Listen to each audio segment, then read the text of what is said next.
Dans l'obscurité dense et pesante de la nuit du 4 au 5 août 1952, une violence brutale déchire la quiétude aride de la lande près de Lurs, dans les Basses Alpes.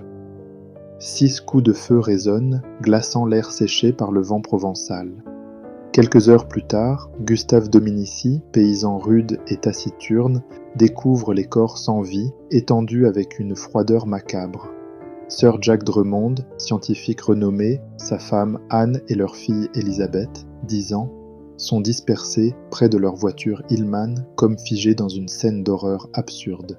La fillette gît en pyjama, le crâne fracassé à coups de crosse, son petit corps recroquevillé sur la pente menant à la Durance. Cette image glaçante hantera longtemps l'esprit du commissaire Sebeil, marquant au fer rouge le visage même du mystère qui allait déchirer la France rurale. À l'aube, dans une atmosphère chargée d'incertitude, Gustave arrête un motard en patois rugueux. « Y a un cadavre là-bas ». La rumeur du sang et de la mort se répand, mêlée à celle d'ombres silencieuses et d'un mutisme pesant. Dès les premières constatations, la scène devient un théâtre de contradictions. Corps déplacés, empreintes de semelles faites de crêpes, flaques de sang mystérieuses près d'un puisard. L'arme du crime elle-même, une carabine américaine Rock-Ola, est une relique maladroitement bricolée, un outil fruste et rustique bien loin d'un tueur méthodique. Chaque détail sanglant et imprécis semble témoigner d'une brutalité bestiale, presque primitive, qui tranche avec la sophistication des victimes britanniques. À la ferme La Grande-Terre, la rudesse humaine atteint son apogée. Gaston Dominici, patriarche farouche d'origine italienne illégitime, vieillard de 75 ans, est le règne incarné. Tatoué, illettré, colérique, il hurle en patois face aux enquêteurs, sifflant sa défiance et tempêtant contre ce monde qu'il ne comprend pas. Sa femme, surnommée la Sardine, pour son mutisme obstiné, incarne un silence lourd comme un pacte tacite d'omerta. Ses fils, Gustave méfiant et contradictoire, Clovis délaissé et brisé, s'enferment dans ce même mutisme, posant des silences aussi lourds que la terre où ils vivent. Leurs contradictions brouillent les pistes, tissent un épais voile d'énigmes que la justice peinera à déchirer. Les interrogatoires s'étirent dans la froide incompréhension du fossé entre deux mondes.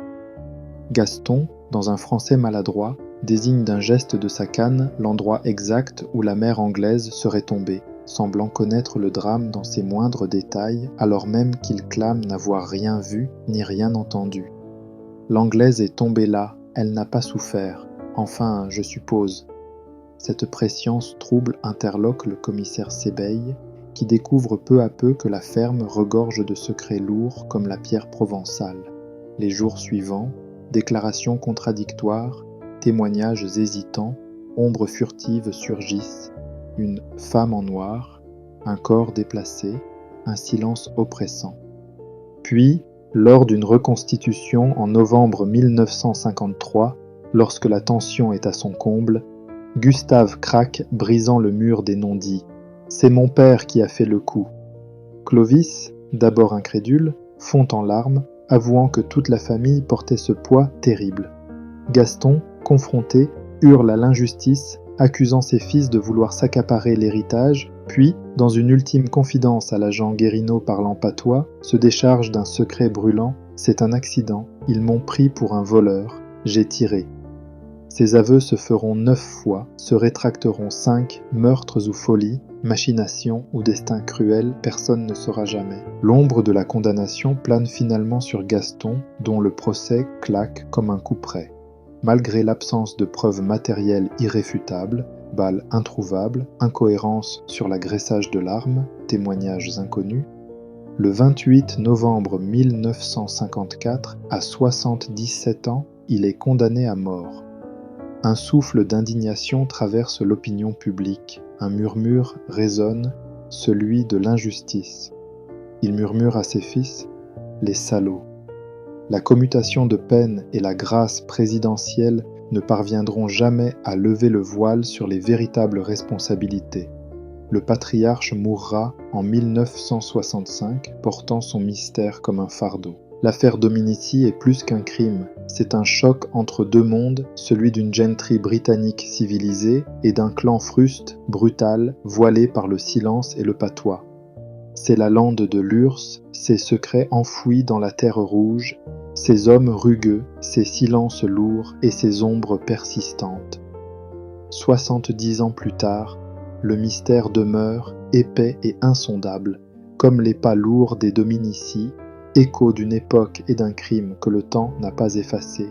Cette histoire sombre et énigmatique, nourrie de sang et de secrets tus, se raconte à voix basse, dans le souffle du vent et le murmure des pins sur la lande, là où la vérité semble toujours se cacher derrière une porte close. Les détails du procès.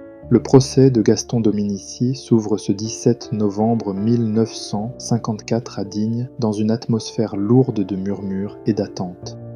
La salle d'audience, étouffante sous la chaleur tardive de l'automne provençal, est bondée. 200 journalistes venus des quatre coins du monde se pressent dans l'enceinte de la cour d'assises, tandis qu'à l'extérieur, la foule compacte s'entasse derrière les grilles, tendue comme un arc prêt à se rompre. Gaston Dominici apparaît enfin, menottes au poignet, vêtu d'une blouse usée qui contraste avec la solennité du tribunal. À 77 ans, son visage buriné par la lande et le travail rude est figé dans une expression de défi muet. Ses yeux sombres, perçants, parcourent la salle avec une défiance farouche. Le procureur Périès se tient droit, sa voix résonne claire dans la salle lorsqu'il ouvre le réquisitoire. 3 victimes, un carnage prémédité. Les mots claquent, implacables. Gaston lance un sifflement aigu, presque un rire amer. Foutaise parisienne. La foule gronde, frémissante. La première audience est dominée par le témoignage du commissaire Sébeil, qui relate avec précision la découverte des corps. Il décrit le drame, la fillette agonisante au bord de la Durance, l'arme maladroitement bricolée retrouvée dans un trou d'eau. Puis, les avocats entrent en scène, et en particulier Émile Pollack-Fieschi, défenseur de Gaston. Sa voix posée mais ferme s'élève pour dénoncer un fossé culturel abyssal. Monsieur Dominici est un analphabète, un homme de la terre, dépassé par des magistrats parisiens qui ne comprennent ni sa langue ni ses coutumes. Gaston lui-même s'indigne d'une voix rugueuse. « Je parle ma langue, pas votre français ». Au fil des jours suivants, les audiences s'étirent, chaque détail du dossier est passé au crible. Le fusil américain Rocola, ce vieux briscard rafistolé d'une pièce d'1 franc, devient l'emblème du procès. Un expert en balistique expose avec hésitation que seules 3 des 7 balles extraites correspondent au calibre .30, que les blessures sont irrégulières et que le graissage récent de l'arme laisse perplexe. Gaston, frappant du poing sur la table, lance « Mon fusil, pour lapin, pas pour anglais ». Les témoignages des jours suivants dressent un portrait discordant. Une fillette aux pieds propres malgré le talus boueux, une survie de plusieurs heures ignorée, une culotte retrouvée à des centaines de mètres, des voix incertaines parlant d'une mystérieuse femme en noir. Gustave, fils de Gaston, varie ses accusations. Tantôt il accuse son père, tantôt il semble vouloir le protéger. L'ambiance est électrique, les murmures font craquer le silence, la foule manifeste son trouble, les confrontations s'enveniment. Gustave, brisé, finit par avouer, lors d'un interrogatoire haletant « C'est mon père qui a fait le coup », tandis que Clovis fond en larmes et confirme. Gaston, au comble de la colère, hurle « Mes fils veulent l'héritage, ce sont eux les assassins ». Seul avec l'agent Guérinaud, parlant leur patois, il pleure la perte de sa vigne, la fatalité de l'éboulement, puis confesse dans un souffle « C'est un accident, ils m'ont pris pour un voleur, j'ai tiré ». Les aveux se succèdent, oscillant entre vérité et rétractation. Les derniers jours du procès sont un théâtre de tensions tragiques. Le procureur dénonce une omerta familiale et un patriarche sanguinaire, tandis que la défense réclame l'innocence face à l'erreur judiciaire et au fossé entre culture paysanne et justice urbaine. Gaston, silencieux, murmure à plusieurs reprises dans sa langue « Les salauds attendent ».